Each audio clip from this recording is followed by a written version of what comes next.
Oh, oh, gente, qué maravilla de painel que tivemos aí, hein? Os que ficaram. Mas agora vem ainda uno de mais interesse, que é sobre a energia para alimentar a inteligência artificial. Nós estamos aqui falando de marco regulatório da inteligência artificial, pero a coisa que vai limitar o desenvolvimento da inteligência artificial vai ser a energia, porque a energia vai ser mais cara, e aí o que falava Guanabara, o uso da inteligência artificial é uma questão de grana. Então, vamos ter um painel de luxo aqui. Vamos ter, por um lado, a Ronaldo Lemos, que está chegando com um avião. Ronaldo Lemos, que é jornalista, advogado, que vocês, penso, conhecem. Ele forma parte do ITS, Instituto de Tecnologia e Sociedade de Rio de Janeiro, que é um instituto que é mais conhecido fora do Brasil que dentro do Brasil. E eles são muito influentes em todo o que é tecnologia e formação. Para dar só um dado, eles formam parte da escola de administração, é decir, os que formam os futuros governantes da França. A ITS é professora dentro dessa escola. Vamos a ter a visão do governo federal, com a presença do secretário para Políticas Verdes do Ministério da Fazenda, Igor Marquesini, e vamos a ter o secretário-geral da Governação, Adriano de Souza Lima, eu acho. Não, errei.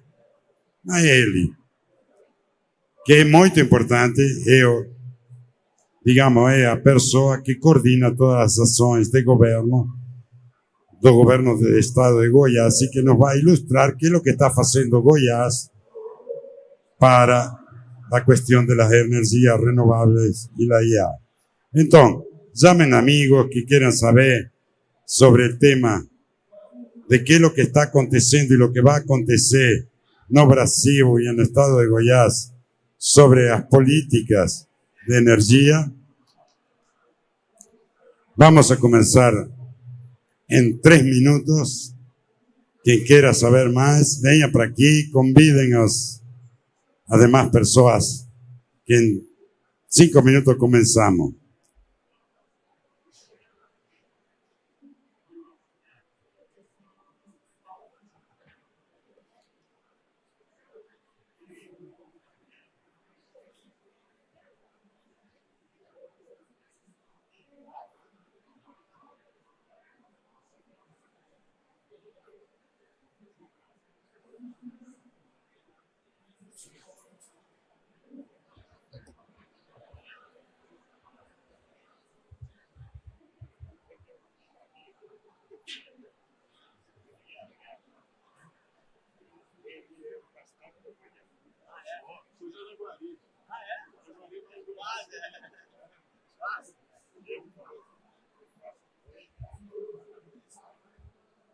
Você...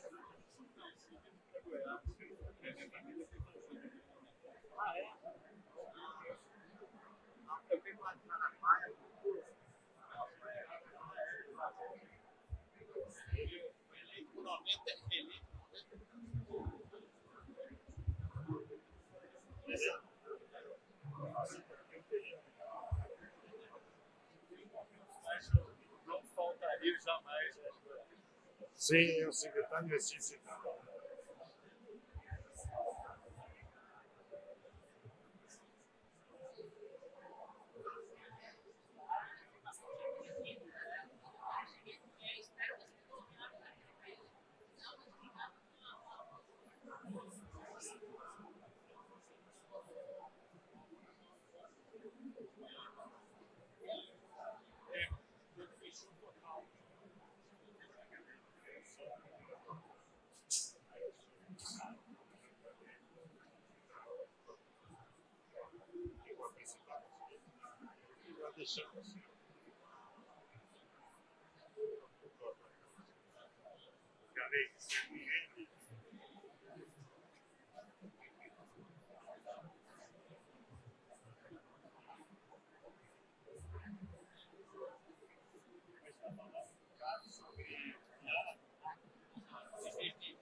Então, gente,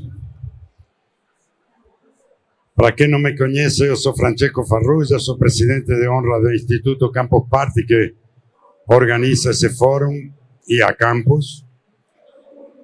E por que o fórum?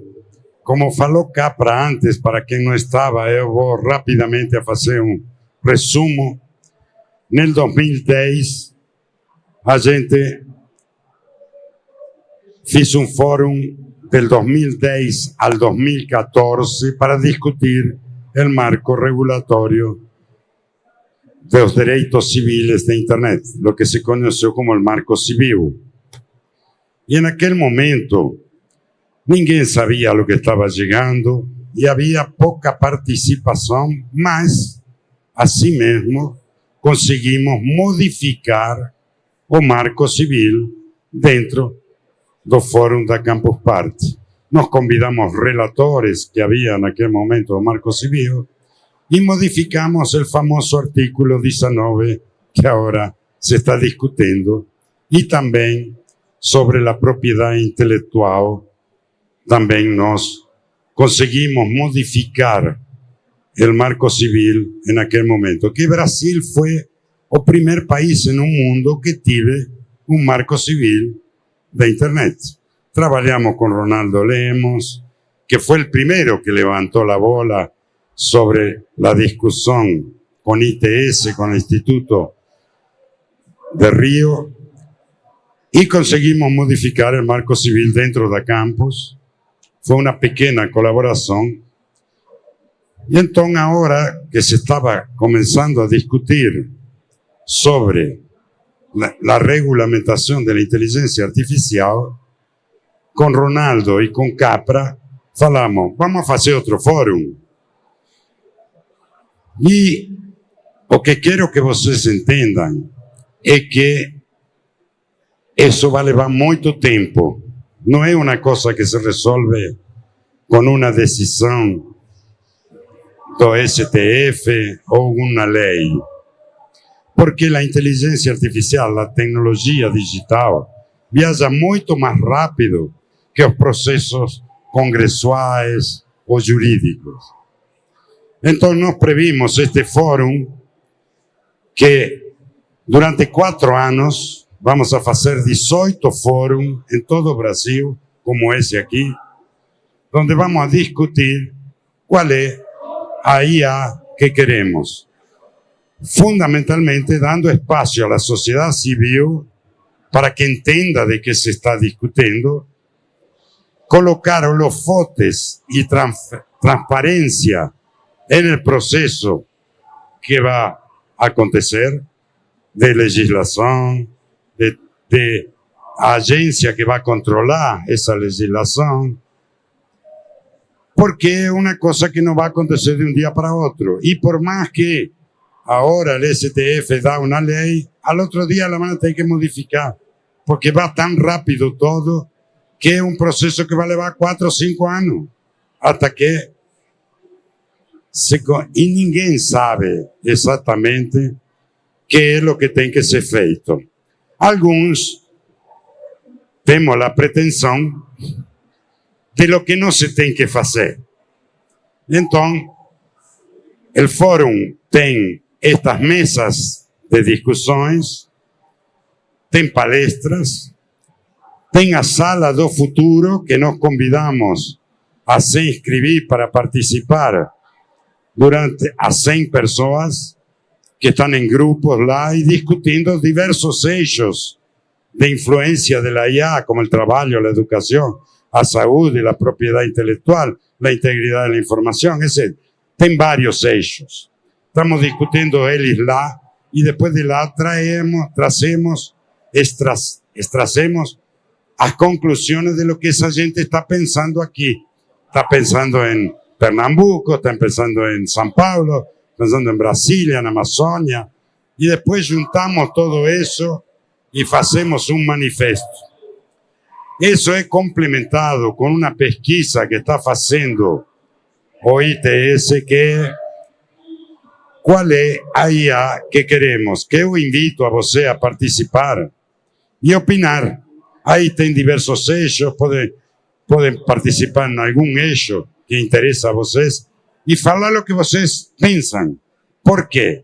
Porque quanto mais gente participa, mais força temos nós para influenciar o que vai acontecer no Congresso, no STF, onde seja.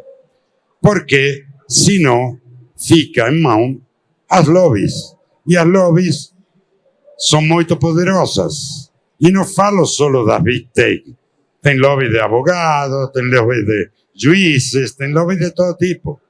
Então, nós temos que advertir que a sociedade civil está de olho em lo que está acontecendo. E esse é o objetivo do fórum.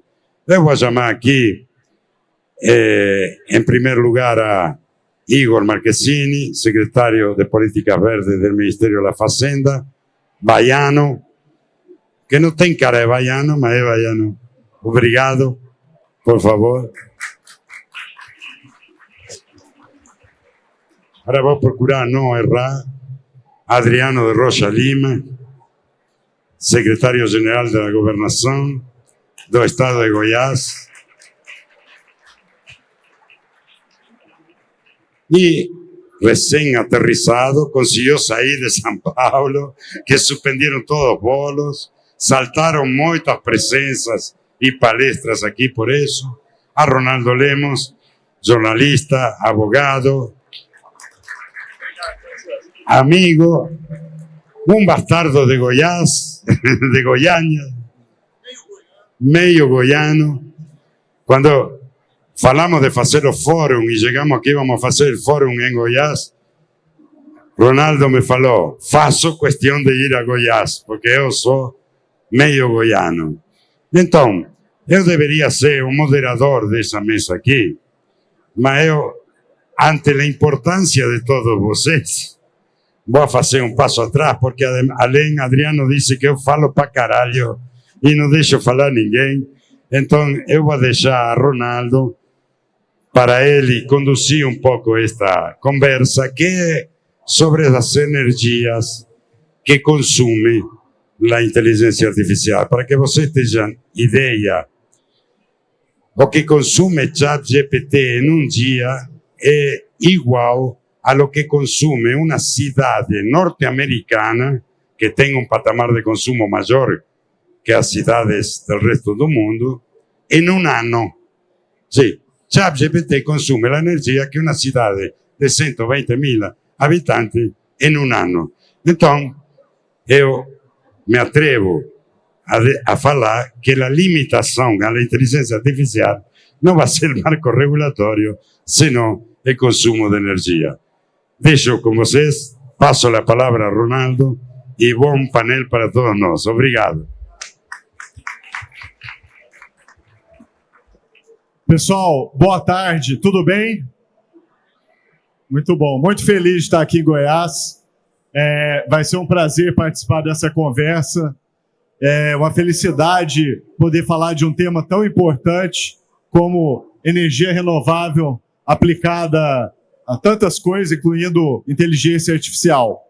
Antes de começar, deixa eu perguntar aqui, quem já usou ChatGPT aqui na plateia? Caramba! Todo mundo. Quem já usou outros que não sejam ChatGPT? A gente tinha que estar na Campus Party mesmo, né, Francesco? O pessoal aqui tinha que ser geek. Mas assim, eu vou falar por 2 minutos e aí passo a palavra para você, Adriano, e depois para a gente ouvir o Igor. Mas é o seguinte, acho que todo mundo está falando da NVIDIA. Vocês já ouviram falar da empresa de chip? É parceira da Campus Party, não é, Francesco? A NVIDIA, pessoal, só era conhecida por quem jogava videogame, porque fazia chip para acelerar a placa de vídeo. Então, quem era da Campus Party já conhece a NVIDIA, ó, pode até ter investido na NVIDIA, por que não? Pois bem, 2 anos atrás, 3 anos atrás, descobriram que o chip que a NVIDIA fabrica podia ser usado para inteligência artificial. Sabem qual foi o resultado disso? O valor da empresa só em 2023 subiu 2,7 trilhão de dólares, que é praticamente o PIB do Brasil durante um ano. Uma empresa só. Como é possível? Isso é uma loucura. Agora, o que precisa ter para um chip funcionar? Todo mundo quer chip hoje, né? Sabe o que precisa? Eletricidade. Chip sem eletricidade, ele é uma pedrinha que não serve para nada. Então, o consumo de energia da inteligência artificial em 10 anos está projetado para chegar a quase 5% do consumo de eletricidade do mundo todo. O que nós não podemos? Não dá para queimar petróleo e carvão mais para alimentar inteligência artificial. Isso seria uma loucura. Imagina você queimar uma quantidade de carvão absurda, petróleo, para gerar energia para usar ChatGPT. Não funciona. Então o mundo precisa correr atrás de energia renovável. E na minha visão, pessoal, o Brasil pode enriquecer vendendo energia renovável, dentre outras coisas, para alimentar a inteligência artificial. Aqui em Goiás mesmo, né, Adriano? Eu tenho visto muito pipocar planta de energia solar. Você anda pelo interior do estado, vê ali pessoal instalando placa solar para gerar energia. Então, eu vou parar aqui agora e já vou passar a bola para você com essa provocação. Como é que Goiás pode enriquecer vendendo energia renovável para IA ou para outras coisas? Queria te ouvir sobre isso e outras coisas também, tá bom? Obrigado. Bom, primeiro, boa tarde a todos. Boa tarde, Ronaldo. Boa tarde. É uma satisfação poder participar do painel de um tema de tamanha relevância e tamanha oportunidade, né? É o tema vivo que a gente está discutindo no Brasil e no mundo. Ronaldo, você comentou, né, o chip precisa de energia. Eu falo algo muito parecido, porque o que a inteligência artificial ela tem feito? Ela tem automatizado atividades até então executadas por pessoas. E como tem aquela célebre frase da economia, né, de que não existe almoço grátis, então o preço está sendo pago pela energia. Quer dizer, você não vai simplesmente pessoas deixarem de trabalhar para máquinas trabalharem e achar que isso não vai ter um custo em algum lugar. Esse custo está vindo justamente da energia. E esse dado que você falou é extremamente relevante, que o Francisco também comentou, do ChatGPT de um dia versus um ano, que vai alcançar 5% do consumo de energia. Então, nós temos esse desafio enorme no mundo, porque junto com a IA que está avançando cada vez mais rápido, nós temos toda essa questão climática, essa pressão por redução de emissões de carbono, uma pressão extremamente pertinente, relevante, em que a gente está vendo, inclusive, as dificuldades das grandes potências em conseguirem cumprir as metas necessárias. E aí, é aquele negócio, né? Quando eu falo também, como a gente até, fazendo um parênteses, estamos nesse painel aqui inseridos dentro desse marco, dessa discussão do marco regulatório da inteligência artificial, uma coisa muito importante é exatamente isso. Nós não podemos achar que a solução do marco regulatório dos Estados Unidos, da Europa, da China, seja a mesma do Brasil. Por mais que a tecnologia ela tenha um alto grau de globalização, ela rompe fronteiras, mas existem particularidades específicas quando se trata da aplicação da tecnologia que tem que respeitar a cultura e as potencialidades de cada país. Então, me assusta muito quando eu vejo um marco regulatório que está sendo proposto pelo Senado, que faz praticamente uma tradução do que foi feito para atender a Europa. Nós não somos a Europa, então nós temos que ter a nossa própria discussão, encontrar o nosso próprio caminho. E aí, quando a gente entra agora especificamente nessa questão da energia, o que tem acontecido? Você pega, por exemplo, a região da Virgínia, nos Estados Unidos, que é onde estão concentrados os grandes data centers americanos. Você pega o consumo que está sendo feito lá nessa região de energia elétrica. E aí, quando você compara, como que é a matriz energética brasileira versus a matriz energética de energia elétrica, né? Matriz de energia elétrica brasileira da matriz americana, por exemplo. Então, aqui nós temos cerca de 85% da nossa matriz de energia elétrica de fontes renováveis. Os Estados Unidos não é exatamente isso, mas é o oposto, praticamente o inverso dessa equação. E aí, junto com essa pressão climática, o que tem acontecido? Big Techs falando, inclusive, investir, já com orçamento até aprovado, em usinas nucleares para abastecer a inteligência artificial. A usina nuclear, ela não é emissora de carbono, mas, igual já aconteceu em alguns lugares, como no Japão, por exemplo, um acidente, um eventual acidente com a usina nuclear tem um efeito climático, um efeito ambiental devastador, né? Então, ela não é considerada também uma energia verde, apesar de ela operando naturalmente, ela não ter emissões de carbono. Fora todo o investimento necessário e tempo de construção de uma usina nuclear. E aí, você pega os Estados Unidos, bom, então, vamos então construir placas fotovoltaicas e parques eólicos. E aí nós temos que prestar atenção também em duas coisas. Energia fotovoltaica e energia eólica, ela é, como se diz no jargão do setor elétrico, ela não é despachável. O que significa isso? Diferente de uma hidrelétrica que você vai lá e abre ou fecha a comporta para que ela gere energia, a hora do dia que você quiser, se quiser gerar 24 horas por dia, você gera.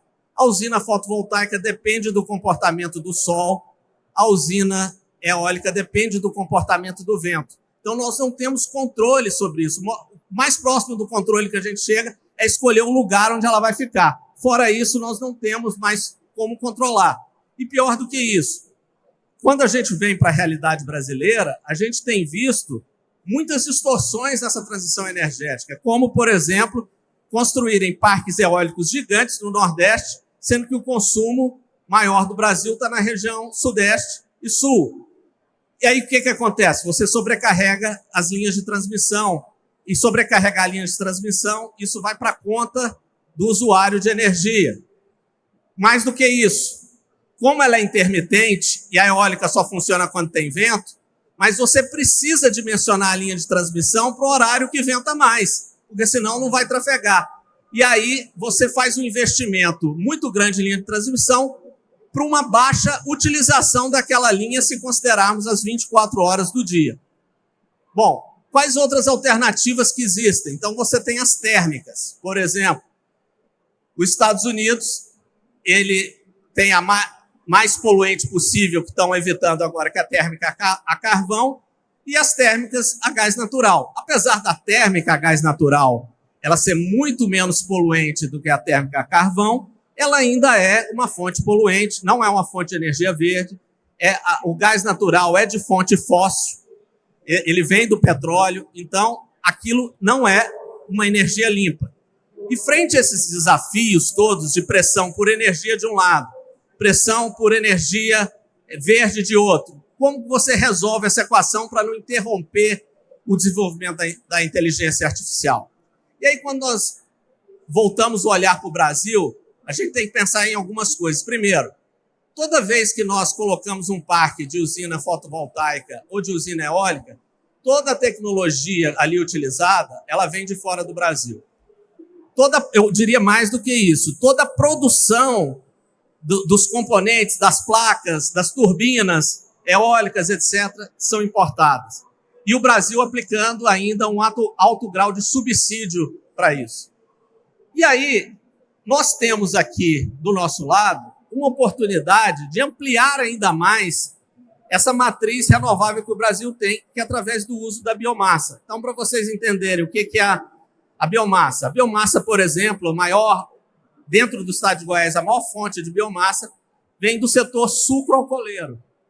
Se produz etanol, que também é um biocombustível.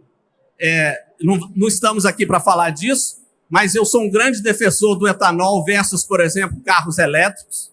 O etanol é uma tecnologia nacional desenvolvida aqui através do Proálcool, lá na década de 70 e tudo, que nós produzimos aqui. Mas, enfim, além do etanol, que também, fazendo um outro parêntese, ele está na rota do combustível sustentável da aviação, também para reduzir o uso de querosene, é um dos caminhos do combustível sustentável. Mas quando você produz o etanol, por exemplo, através da cana ou através do milho, naturalmente você gera um resíduo, que no caso da cana é lá a vinhaça. Essa vinhaça, ela é matéria-prima para você gerar biogás. E antes de falar do biogás, essa transformação da vinhaça em biogás ainda gera um resíduo que é o digestato, que é um fertilizante de alta qualidade, que ainda você pode utilizar até na própria lavoura ali da cana, para melhorar a sua produtividade ou onde for necessário, num país também que é muito rico em produção agrícola. Então, quando nós estamos falando de biogás, quando você pega o biogás gerado e filtra ele, você gera o que se chama de biometano. O biometano, ele tem exatamente a mesma molécula do gás natural, só que ele é uma fonte renovável, ele não é fonte poluente, porque ele não é fóssil, a origem dele é biológica. Então, o biometano é uma fonte sustentável de energia, principalmente quando você pega todo o ciclo que vai da plantação da cana até o final do ciclo da geração de energia. O biometano é uma fonte sustentável de energia e que pode, sim, aí sim, construirmos termoelétricas abastecidas a biometano, que vão dar a confiabilidade, a segurança energética necessária para operar grandes data centers. Porque, além de toda essa questão que eu falei, a tecnologia da fotovoltaica vem de fora, sobrecarrega a linha de transmissão, isso e aquilo, o fato dela ser intermitente não dá segurança energética suficiente para um data center. Um data center não pode confiar no sol para que os servidores operem. Eles precisam ter segurança energética durante todo o período. E quando a gente fala de biomassa, por exemplo, nós ainda temos um fator adicional, porque você não pode falar de segurança energética sem estar falando junto de segurança alimentar. Esses dois desafios, essas duas transições, elas têm que caminhar em conjunto. E quando você fala de biomassa vindo da cana, você não está ocupando mais terra para gerar biomassa e aí produzir energia, não. Você já tem aquilo que já está hoje sendo produzido, que vai gerar o etanol, e você vai pegar aquele resíduo sem usar um palmo de terra adicional para gerar uma energia sustentável. E aí, para finalizar aqui minha fala e devolver, quando colocamos o olhar no Brasil, mas aí eu vou fazer um destaque para o estado de Goiás, porque eu conheço mais, só para ter uma ideia de números, né? Hoje, a empresa, disparadamente, a maior consumidora de energia da distribuidora de Goiás, tem uma distribuidora só, que é a Equatorial, o maior cliente da Equatorial, e assim, com a diferença grande por segundo, é a empresa de saneamento do estado de Goiás, com a estatal chamada Saneago. O nosso potencial hoje de geração de biometano, ele significa 1.000 Saneagos. Nós conseguimos gerar energia através do biometano para abastecer 1.000 Saneagos. Então, é isso com que existe hoje de plantas instaladas no estado de Goiás gerando biomassa. Então, isso é um potencial gigantesco, usando uma tecnologia nacional, usando a produção que está sendo feita dentro do estado de Goiás, ou dentro do Brasil, se a gente falar de outro estado. Mão de obra, emprego sendo gerado aqui, renda sendo gerada aqui, arrecadação sendo gerada aqui. Então, tecnologia nacional. E aí, efetivamente, agora para concluir, queria falar último ponto muito importante, que existe, né? Então, como que nós vamos pegar todas essas usinas de etanol e fazer o empresário ali investir para a produção de biogás e biometano, porque ele tem que fazer o investimento para fazer essa transformação. E aí fica no famoso, quem é mais velho aí, como eu, já deve ter visto esse comercial lá atrás, o dilema de Tostines, né? O que é que vem primeiro? E aí o empresário fica esperando o cliente aparecer e o cliente fica esperando ter a produção de biometano para fazer com que inicie o investimento. Então, o que é que nós estamos fazendo aqui no estado de Goiás? Nós temos um projeto que é totalmente separado disso, mas de renovação de 100% da frota de ônibus da região metropolitana de Goiânia. Isso significa 1.500 ônibus. Nós estamos pegando 500 desses ônibus e destacando eles para usarem biometano como combustível de circulação desses ônibus. Isso significa, na prática, um volume de 4 milhões de metros cúbicos de biometano por mês necessários para abastecer esses 500 ônibus. Se nós pegarmos as iniciativas já de produção de biogás que já existem, como eu disse, praticamente ninguém ainda fez o investimento na usina porque fica esperando a oportunidade. Se nós pegarmos os poucos que resolveram arriscar, eles irão produzir ano que vem metade disso. 2 milhões de metros cúbicos de biometano. Então, e vejam, o potencial que eu falei, que eu não lembro em metros cúbicos quanto que dá, mas que dá 1000 vezes uma Saneago, você imagina o potencial que isso tem. Então, no momento que nós criamos esse mercado, como isso está dentro de uma concessão, nós garantiremos um contrato por 20 anos, como se fosse um mercado regulado de compra de energia, para garantir a compra necessária para o setor começar a investir. E uma vez que isso aconteça, você destrava todo o restante do processo, a logística de distribuição, outras indústrias que vão passar a consumir esse biogás, esse biometano, para abastecer as suas plantas com energia. Então, é esse o desafio que eu queria trazer aqui, né? Nós temos que fazer uma transição energética e discutir a inteligência artificial com a cara do Brasil e não importando tecnologia de fora ou importando e sem parar para pensar, simplesmente repetindo práticas que acontecem fora do país.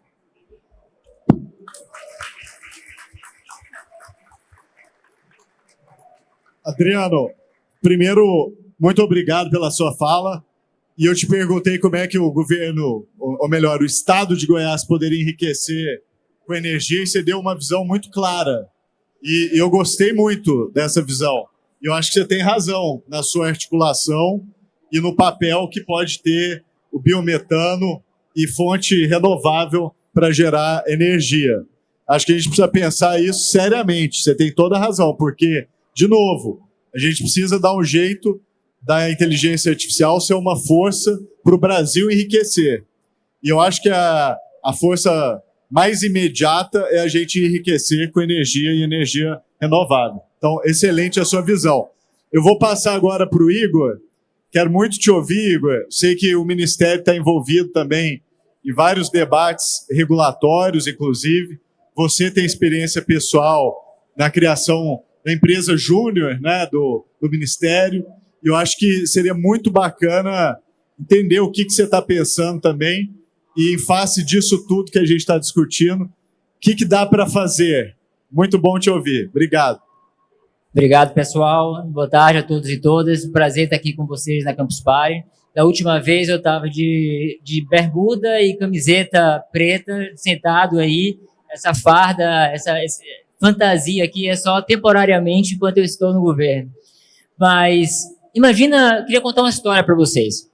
Imagina que a humanidade descobriu uma tecnologia que tivesse capacidade de curar o câncer e qualquer outra doença, de resolver o problema do aquecimento global, de colocar um médico particular e um professor no bolso de cada um dos 8 bilhões de habitantes do planeta, e que de quebra isso fosse praticamente com custo marginal zero.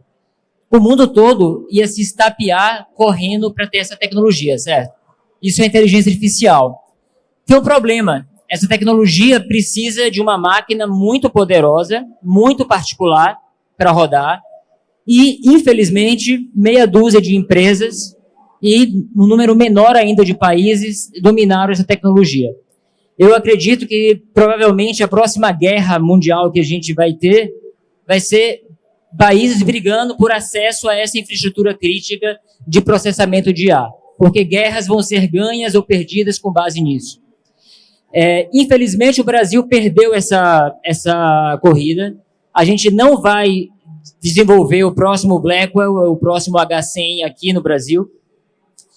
Mas a gente tem uma sorte. Esse problema que foi colocado do consumo de energia, do fato dessa energia poluir o mundo e o planeta não suportar mais, ficar mais quente, abre uma oportunidade gigante para o Brasil.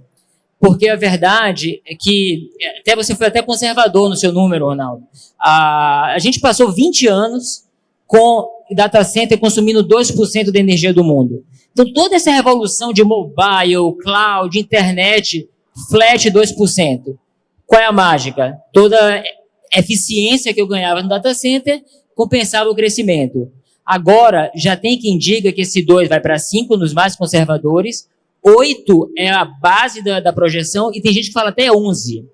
É uma loucura completa. Eu passei os últimos 3 meses mergulhados dentro da indústria de data center e eu vi e-mails do Google, da Amazon, da Microsoft, mandando o mesmo e-mail para 15 países diferentes, para operadores. Quem tem 150 megas de energia disponível amanhã, o meu data center vai para aí.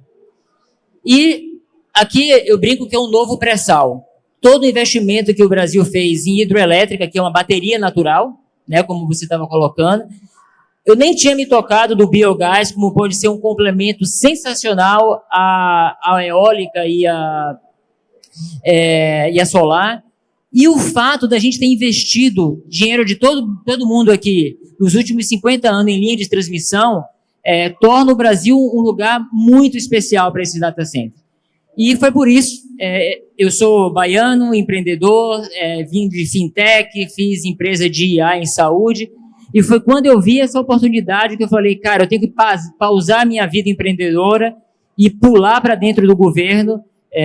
Então, estou agora assessorando o ministro Haddad só em temas de inteligência artificial para ajudar o país a capturar essa oportunidade. E como é que a gente captura essa oportunidade? Não é fácil transformar essa energia em riqueza, não é fácil.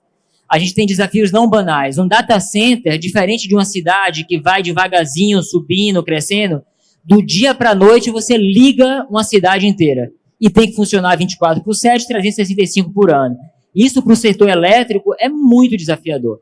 Então a gente tem que ter, primeiro, nessa política, uma política nacional de energia para data center, levando em consideração as renováveis, as biomassas, aonde é que tem energia sobrando, se em um lugar que era industrial, fechou aquela indústria, talvez ali seja um lugar, né? Então, primeira coisa, energia. Segunda coisa, não dá para ter 60% de imposto de importação sobre o coração do data center. Então, a gente já tem regras para resolver isso hoje, mas elas não são claras. A gente precisa trazer uma clareza, porque se eu decido construir um data center hoje, eu vou importar os computadores do meio do data center daqui a 3 anos e meio, 4. Eu tenho que ter certeza que a regra de hoje vale daqui a 4 anos. Terceiro, não dá para eu chegar e resolver fazer o meu data center em Goiânia, e aí eu mudo o projeto de Brasília para Goiânia, e o corpo de bombeiro pede para eu aumentar em 5 centímetros o corredor do data center, eu tenho que jogar meu projeto todo fora e fazer outro. A gente precisa criar uma normativa nacional de data center, onde estados, municípios, o Ministério do Meio Ambiente possam contribuir, e os estados e municípios possam aderir voluntariamente para que a indústria possa ganhar essa velocidade que a gente precisa. E, por último, precisamos sim resolver o problema regulatório.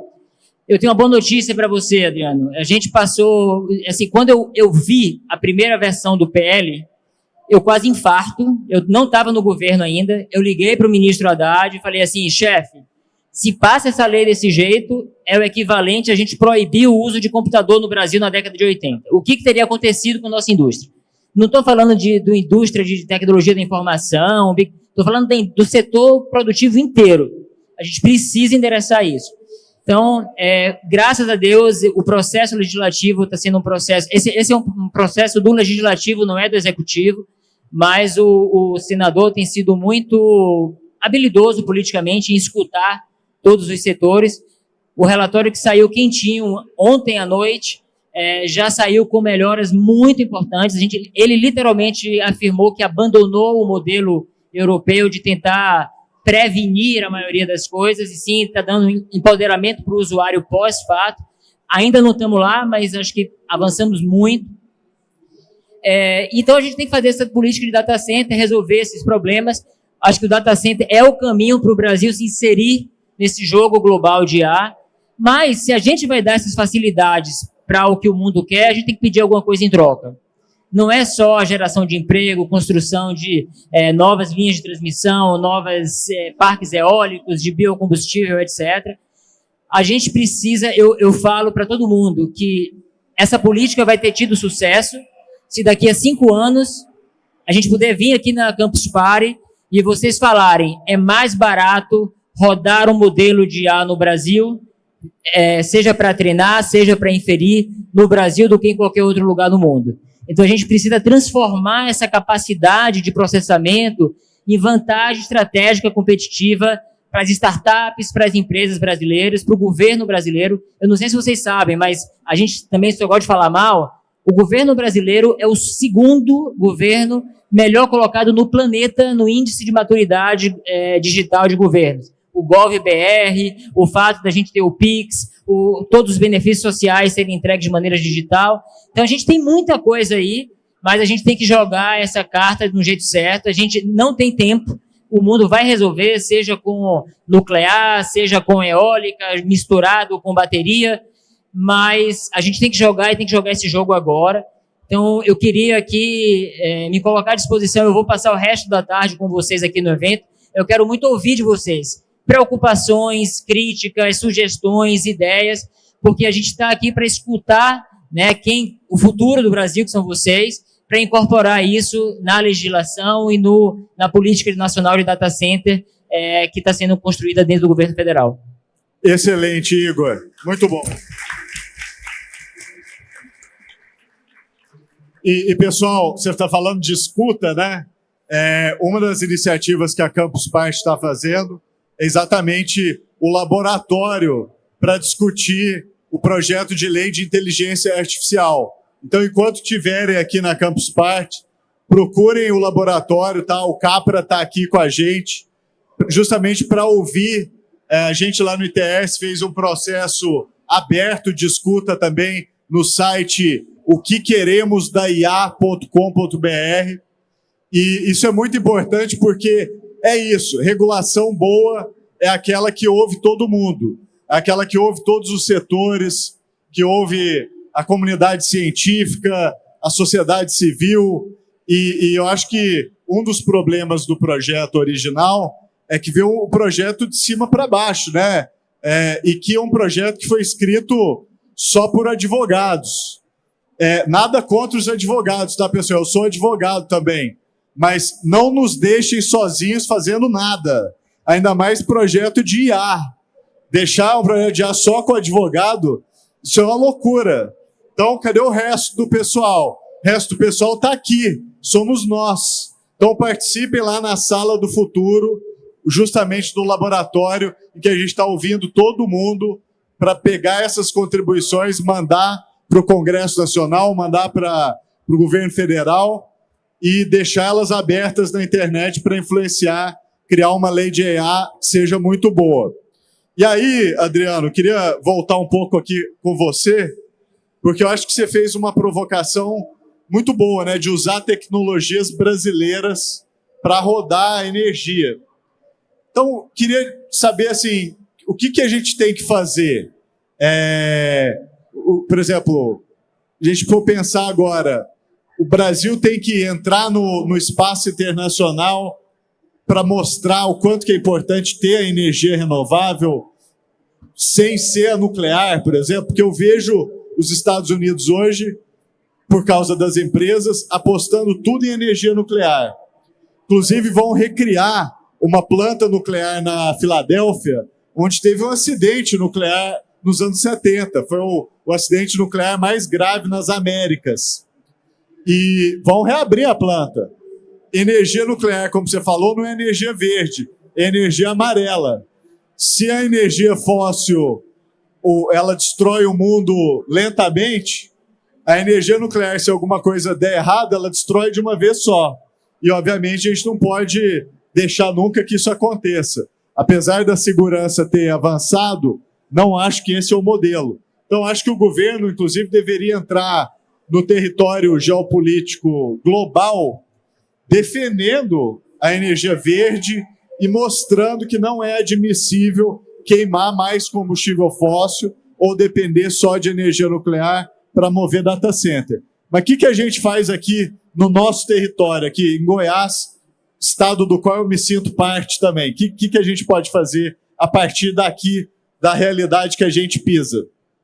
Bom, primeiro ponto, falando um pouco, né, das disponibilidades de energia renovável que o Brasil tem, daquela que poderia ser despachável, né, como a hidrelétrica, a via biogás, biometano que eu comentei.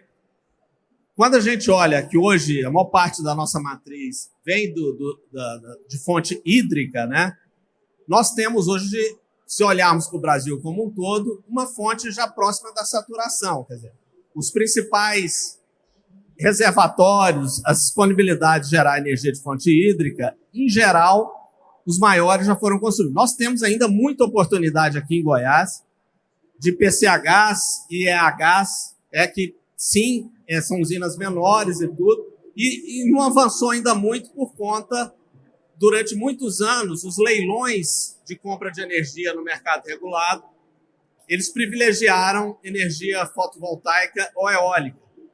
E agora existe, inclusive, já uma promessa do Ministério de Minas e Energia que nesse ano agora vai acontecer 2 leilões de fonte hídrica, né? Por exemplo, PCHs, para abastecer o sistema elétrico brasileiro. Agora, olhando sobre outro aspecto, né? O data center. O data center, se nós pensarmos, tirando a parte regulatória, que obviamente é importante, a parte tributária, que também é importante porque envolve investimentos vultuosos, mas quais são os 2 elementos que eu chamaria de locacionais, né, que influenciam na decisão de onde colocar o data center?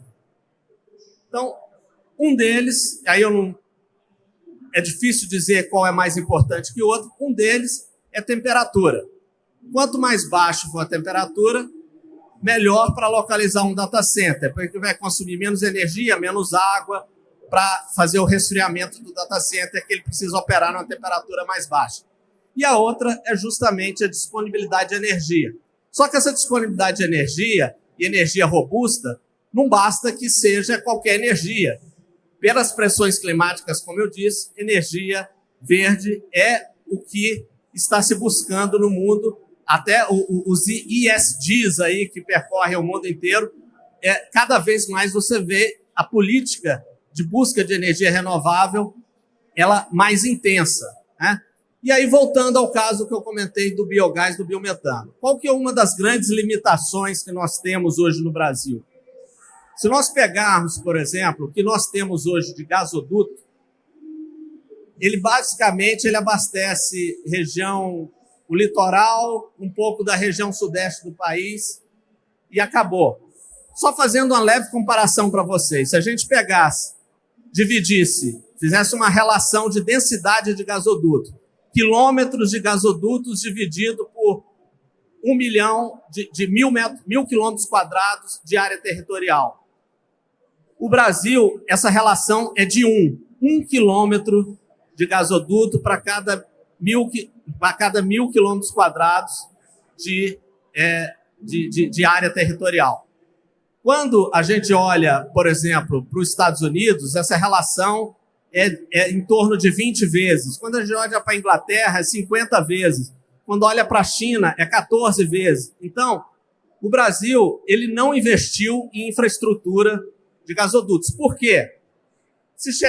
A equação feita há um tempo atrás era assim, o investimento é alto, e como precisa chegar, por exemplo, no Centro-Oeste, o Centro-Oeste não tem consumo suficiente para viabilizar a equação econômica de você fazer o investimento. Mas, com a produção de biogás e biometano aqui no estado de Goiás, nós passaremos também a ser fornecedores de gás. Então, o gasoduto, ele, para análise de viabilidade econômica dele, não só é o consumo que acontece aqui, mas também a oferta de gás que nós podemos injetar no gasoduto para ser consumido em outros lugares do país. Um estudo que eu tive acesso, eu não me aprofundei ainda nele, mas um estudo feito pela CBIE, né, o Centro Brasileiro de Energia, alguma coisa assim, ele diz que o estado de Goiás tem o maior potencial do Brasil de produção de biogás. Fala assim, vocês são como se fosse, é como se vocês estivessem descobrindo o pré-sal do biogás nesse momento. É o momento que a gente vive. Então, eu acredito muito nisso, porque quando a gente volta por essa questão do data center, e a gente vê o potencial de energia, então fala assim, surgiu uma oportunidade de exportar energia. Mas como que eu exporto energia? Tem uns pensando em transformar em hidrogênio verde e colocar no navio para levar para outros países. Outros malucos poderiam pensar em construir uma linha de transmissão transatlântica, né, para levar a energia para outro lugar. Outros mais espertos um pouco vão dar a seguinte sugestão, não, você faz o seguinte, você traz o que consome para cá, você está exportando energia. Você não está trazendo o mercado consumidor, aquele que vai pagar para o uso da aplicação da inteligência artificial. Você está trazendo o treinamento da IA, aquilo que realmente consome energia para ser processado aqui. Isso evita que essa energia tenha que ser consumida lá fora. E essa oportunidade faz com que nós sejamos uma das localidades mais estratégicas para a alocação de data center. Só para finalizar, só a AWS, tá, que é a Amazon, ela disponibilizou para um dos grupos, não vou citar o nome aqui, enfim, não tem autorização deles, mas só para um grupo que constrói data centers, ela disponibilizou um orçamento de 30 bilhões de reais para a construção de data centers no Brasil. E esse dinheiro está parado, esperando, sabe o quê? A regulamentação da IA. É o medo da regulamentação ver, como você disse, que quase infartou quando viu a primeira versão. Aí não adianta nada. Eu construo data center, mas a regulação vai e me impede de fazer esse processamento aqui dentro do Brasil. E aí a gente perde toda essa oportunidade. Muito bom. Obrigado, Adriano. Igor, o nosso tempo está quase acabando, mas vou te dar uns minutinhos aí suficientes para você fazer considerações finais e a gente fechar, arrematar aqui o painel. Vamos lá. Não, eu acho que é muito interessante, pessoal. Assim, às vezes a gente acha que política é uma coisa inacessível, que é um problema dos outros, mas pelo bem ou pelo mal, a democracia foi o melhor sistema que a gente encontrou, e esse processo é altamente influenciado pelas pessoas que decidem fazer a sua voz ser escutada. Eu, assim, vivi esse mundo de startup, de venture capital, onde qualquer coisa de governo tinha... Se falou governo, o fundo não investe, a startup corre, porque o expertise não era construir produto, era vender para governo. E a gente precisa mudar isso. A gente precisa que tenha startups olhando para os nossos problemas. Se você olha para a quantidade de desafio que tem na saúde e o que a gente pode resolver com dados no SUS, é impressionante. A mesma coisa na educação. Então, eu queria convidar todos vocês a ter um olhar um pouco diferente, tanto para influenciar o governo. É mais fácil do que parece falar com o seu deputado, falar com o seu senador, se manifestar nas consultas públicas. O melhor exemplo é esse aqui, né, Ronaldo? A gente quer saber o que vocês estão pensando, o que vocês estão preocupados. Eu vou até dar um potencial tiro no pé aqui. Eu escutei que tem uma preocupação genuína na sociedade civil sobre trazer data center para o Brasil. Eu quero acreditar que isso é em função de uma comunicação mal feita. Por exemplo, consumo de água. Não sei se vocês sabem, quem aqui acha que dá para fazer data center gastando zero água? Pois é, uma tecnologia que acabou de sair, os 2 primeiros data centers do planeta que estão sendo construídos com essas tecnologias é no Brasil. A gente pode não só fazer um data center que consome zero água, como o Brasil pode exportar essa tecnologia de liquid cooling. Então, eu queria ouvir essas preocupações para a gente poder endereçar, e talvez tenha alguma coisa que a gente não está pensando que a gente tem que endereçar. Né? Mas é isso, aqui é um convite para vocês olharem para o setor público, seja para vender as soluções de suas startups, seja para influenciar o processo legislativo. Gente, vamos agora abrir a perguntas de vocês para eles. Eu peço que vocês falem quem são e façam uma pergunta muito concreta e curta para dar a possibilidade a mais pessoas falar e indicar a quem vai a pergunta. Porque senão tem que responder os 3 e reduzimos a quantidade de pessoas que podem responder. Eu quero só incrementar uma pequena coisa. A produção de energia é uma. Se o business é a inteligência artificial, ela vai a chupar, que vai tirar de onde? Da indústria e de vocês. Então, vocês vão ter que competir com ChatGPT, Microsoft, Apple, Elon Musk e a puta que pariu, no custo. E quem tem mais grana, vocês ou eles? Isso vai ser a boleta de vocês. Por isso é importante discutir de energia aqui. Ronaldo, devolvo. Tem aí uns 20 minutos. Pessoal, vamos abrir para perguntas, então. Como o Francisco bem mencionou, pergunta é aquela frase curta que termina com um ponto de interrogação, só lembrando, tá? Então, vamos lá. Quem gostaria de fazer pergunta, por favor? Temos ali, ó. Bom dia, meu nome é Salomão e eu fiquei com uma dúvida porque quando a gente está falando de geração de energia, também para essa questão e também exportar esse produto desse data center, a gente está falando também de tributação. Então a gente toca na questão do ICMS, toca no ISS eventualmente, e também entra a questão de que a energia também incide imposto de importação e exportação. Dentro desse projeto, há discussão sobre uma possibilidade de isenção desses impostos, pelo menos importação e exportação, porque aí eu vejo que se tornaria um mercado que chamasse mais atenção. Porque se a gente já fala de um mercado que incidirá ICMS e ISS, imposto de importação e exportação, eventualmente, tornaria um negócio muito oneroso. Então, como que é essa discussão dentro do fórum, dentro da legislação? Eu fiquei curioso para saber um pouco disso. Excelente, questão tributária. Eu vou pegar mais uma pergunta ali atrás e a gente faz uma rodada com vocês dois, tá? Boa tarde, meu nome é Danilo. Fala bem alto e próximo do microfone. Boa tarde, meu nome é Danilo. Sou estudante de economia na PUC. Eu queria fazer a pergunta para o Adriano e também para o Igor. A questão da energia, como já foi falado, é que o governo fez uma concessão, certo, ali para poder suprir essa demanda entre os dois agentes, tanto de quem fabrica e de quem vai consumir. Isso não fecharia um pouco do mercado para aquelas outras pessoas que veem aquilo como uma nova iniciativa entrar, não faria uma barreira para novas empresas? E a outra questão é que o nosso país, questões históricas, igual você falou, a questão do álcool, quando a gente começou a investir lá atrás, foi um investimento massivo que a gente teve na usina, na produção do etanol, e de repente a gente achou o pré-sal. E quando a gente achou o pré-sal, a gente, álcool não, pré-sal.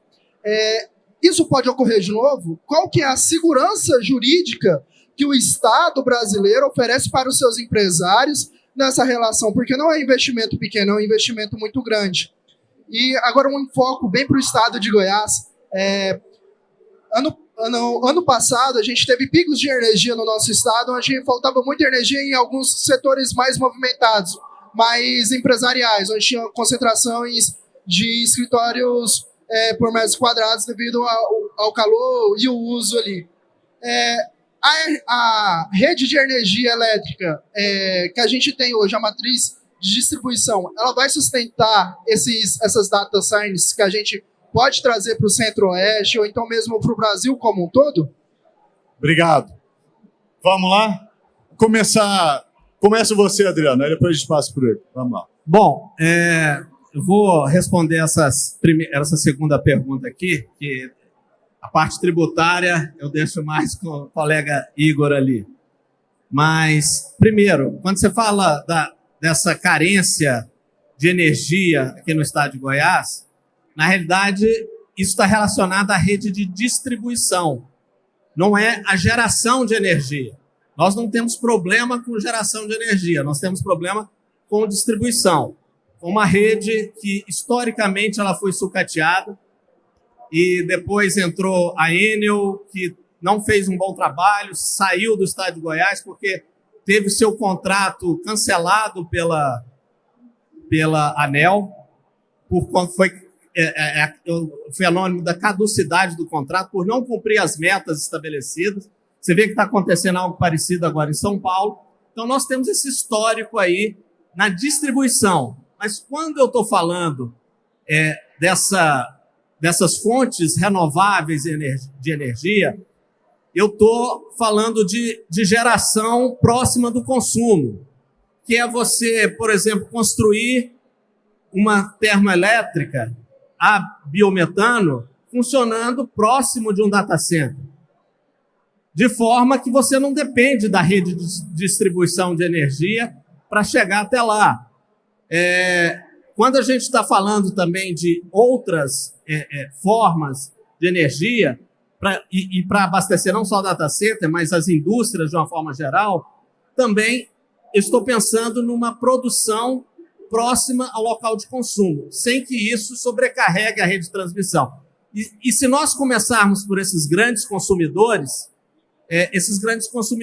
eles são concentrados o suficiente para evitar que eu tenha que pulverizar utilizando a rede de distribuição de energia. E, obviamente, há a possibilidade também de você estar próximo das redes de alta tensão, como o Igor falou, já entrando na nossa rede nacional de transmissão de energia, com a rede parruda, e já injetando direto lá, que vai ser consumido aqui ou em qualquer outro lugar do Brasil, porque nossa rede é toda interligada. A hora que você joga a energia gerada dentro da rede de transmissão, isso pode ser consumido em qualquer parte do Brasil. Eu acho que é muito boa a pergunta, tanto sobre impostos, tanto quanto a consequência da energia, quanto a provocação do Francesco sobre quem paga essa conta. E aqui, pessoal, eu acho que é muito interessante a gente entender a posição estratégica do Brasil nesse ponto, no espaço e no tempo. O que eu quero dizer com isso? Essas empresas têm um bolso infinito, estão dispostas a pagar qualquer coisa.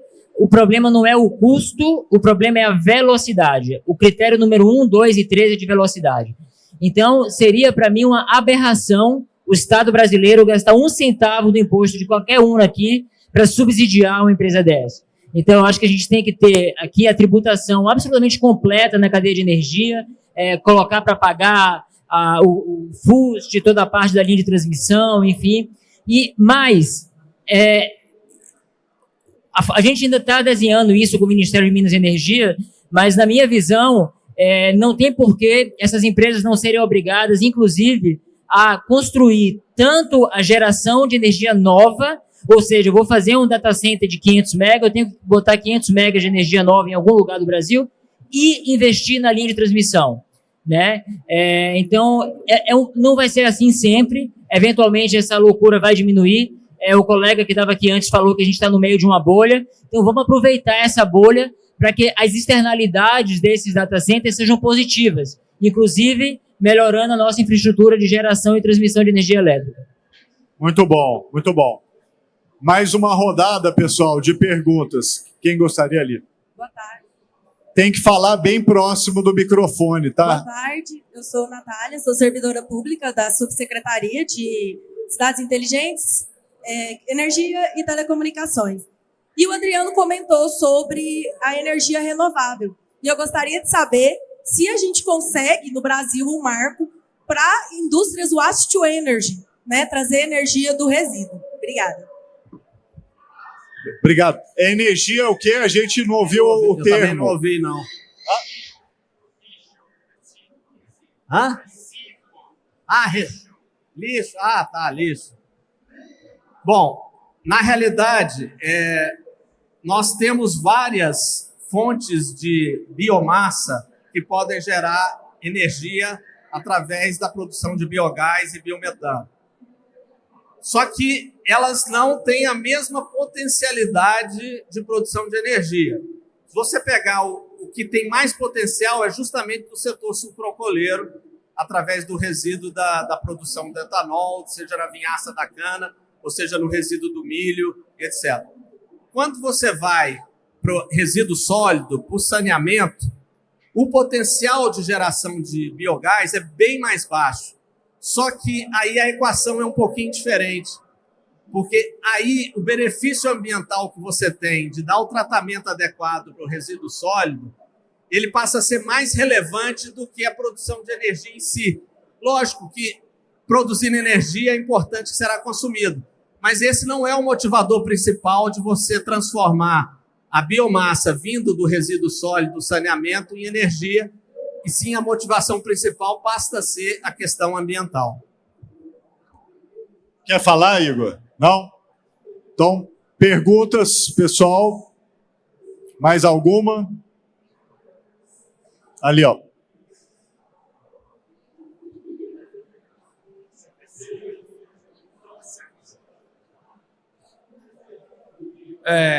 Eu chamo Frederic. Fala bem próximo, por favor. Chamo Frederic. Eu estou estudando IA também. E eu queria saber sobre esses data centers. Aqui no estado de Goiás, no caso, ele poderia ser vinculado à biomassa. Biomassa mesmo, entendeu? A biomassa, a produção de biomassa junto com a energia, né, limpa. E a criação de data centers, já tem algum projeto assim ou é para o futuro? Bom, eu não posso citar nomes de empresas, dar muitos detalhes, porque está num processo de discussão inicial. Mas veja, o data center ele precisa de energia confiável e em abundância. Então não adianta você também construir uma usina fotovoltaica de 700 megawatts de geração de energia se ela não é confiável no sentido de produzir 24 horas por dia. Não adianta também você pegar uma PCH só, que vai ter a confiabilidade de 24 horas, mas ela não vai produzir em abundância suficiente para abastecer um data center desses aí, com utilização de inteligência artificial, com consumo cada vez maior. Então, por isso eu insisto bastante na questão da térmica a biometano. Porque a térmica da biometano, você pode conciliar a localização da térmica próxima à localização do data center e aquela térmica a biometano ser direcionada exatamente para abastecer esse data center. Então, com isso, você consegue atender isso. E nós estamos hoje discutindo com o grupo empresarial exatamente isso. Esse casamento entre a produção do biogás e a construção do data center, que vai atender os interesses de todos os lados aí para poder viabilizar essa localização do data center aqui em Goiás. Mas estamos ainda com a discussão inicial, mas com interesse grande em avançar nessa conversa. Quer fazer um fechamento? Não? Pessoal, queria agradecer a todos. Antes de encerrar, agradecer especialmente a Cidiane e ao Francesco, que tem essa visão aqui da nossa Campus Party. A Campus Party, pessoal, é um lugar de grandes ideias que viram grandes projetos. Como você falou do Marco Civil, a gente acabou de ouvir aqui ideias muito importantes que depois se concretizam. Então, quem está pensando em futuro está aqui no lugar certo. Muito obrigado, pessoal. Obrigado, Igor. Obrigado, Adriano. Bom evento para vocês.